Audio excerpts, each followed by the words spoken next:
Hallo zusammen und willkommen zu einer neuen Folge von Michaels Modellbaustube.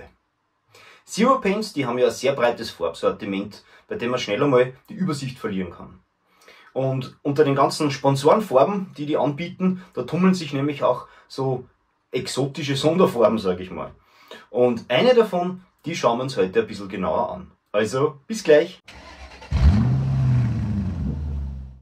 Lotusschwarz, Martiniblau und Petronasgrün. Diese und unzählige andere Farben hat der britische Hersteller Zero Paints im Sortiment. Falls euch der Name jetzt nichts sagt, ihr findet in der Videobeschreibung einen Link zu einem anderen Video, wo ich den Hersteller ein bisschen näher vorstelle. Modellbauer, die nämlich hauptsächlich Fahrzeuge aus dem Motorsportsektor bauen, die kennen die Firma oder haben sicherlich schon davon gehört. Sucht man nämlich einen Farbton, der dem Originalfahrzeug entsprechen sollte, da ist man da definitiv an der richtigen Adresse. Neben den ganzen Sponsorenfarben, da gibt es auch noch weitere interessante Produkte dort zu finden und eines davon ist ZB1323 Carbon Grey oder Carbon Fiber Grey. Ja? Diese Farbe ist daher so speziell, da man sie nicht alleine benutzen sollte, aber dazu später mehr. Zuerst möchte ich nämlich kurz erklären, warum Carbon im Modellbau so polarisiert. Wie in einem anderen Video schon mal bemerkt, ist die Darstellung von Carbon im Modellbau nicht so einfach. Praktisch alle Hersteller von Bausätzen, die auf moderne Motorsportfahrzeuge mit diesem Material basieren, geben in der Bauanleitung nur seidenmattes Schwarz für Carbon-Teile bzw. halt Carbon-Bereiche an. Das hängt damit zusammen, dass man bei vielen Fahrzeugen, also die 1:1 Fahrzeuge, die Struktur dieses leichten Materials aus einer gewissen Entfernung sowieso nicht wahrnimmt. Erst bei näherer Betrachtung bzw. je nach Lichteinfall sieht man dann die Verbundstruktur. Daher haben sich Dritthersteller zur Aufgabe gemacht, Carbon mittels Deckholz darzustellen. Es gibt da zum Beispiel fertig vorgeformte Deckholz. Leider sind diese oft viel zu grob und passen vom Maßstab her nicht wirklich.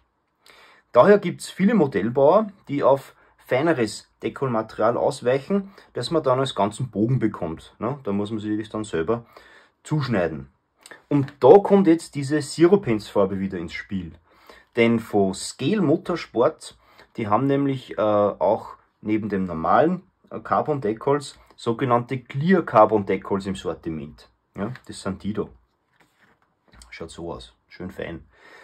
Weil bei diesen da sind die Bereiche zwischen diesem schwarzen Zackenmuster, die sind durchsichtig, also clear. Somit scheint die Farbe, mit der man das Teil vorher bemalt hat, durch. So kann man auch bunte Carbonmuster machen, wenn man das will. Ja, und wer jetzt 1 und 1 zusammenzählt, der weiß jetzt auch schon, für was das Carbon Grey da ist. Ne? Weil mit dieser Farbe werden die Teile quasi grundiert und später kommen die Deckholz, diese Clear Deckholz, von Scale Motorsport drauf. Doch was bringt es jetzt? Die ganze Arbeit da mit Farbe und was weiß ich. Ja, ganz einfach. Man ist ein bisschen flexibler, was das Muster angeht. Denn speziell bei runden Teilen oder Teile, da wo es um eine Wölbung geht, da kriegt man schneller mal einen Verzug rein. Ja, dann verzieht sich das Ganze. Arbeitet man aber mit diesem Clear Carbon, so trägt man ja nur die schwarzen Bereiche auf und da kann man dann ein bisschen schummeln. Es ist ein bisschen schwer zu erklären, aber all diejenigen, die das schon mal gemacht haben, die wissen, von was ich rede. Ich habe da mal ein kleines Eck mit besagter Farbe bearbeitet. Ne? Und da sieht man, das ist dieses Grau, das trocknet auf. Lustigerweise, aber das sieht man jetzt im Video schlecht, wenn ich es gegen das Licht halte, dann glitzert es auch ganz leicht. Also es hat dann so einen leichten Metallic-Effekt, aber ganz dezent. Ne? Und da habe ich da diese Clear Carbon Deckholz drauf gemacht. Und ich finde, das schaut ganz ordentlich aus. Und damit ihr auch seht, dass ich wirklich mit diesem Clear Carbon da gearbeitet habe, halte ich schon jetzt meinen Finger drunter und ihr seht, der scheint da durch. Ne? Das heißt, da ist wirklich dieses Clear Ding drauf. Hätte ich jetzt da gelb drunter gemacht, dann würde es gelb durchscheinen, hätte ich blau, würde es blau durchscheinen und so weiter und so fort. Tja, und jetzt meine Frage, arbeitet ihr auch mit Carbon? Und wenn ja, Wie stellt ihr das da? Arbeitet ihr auch mit dem da?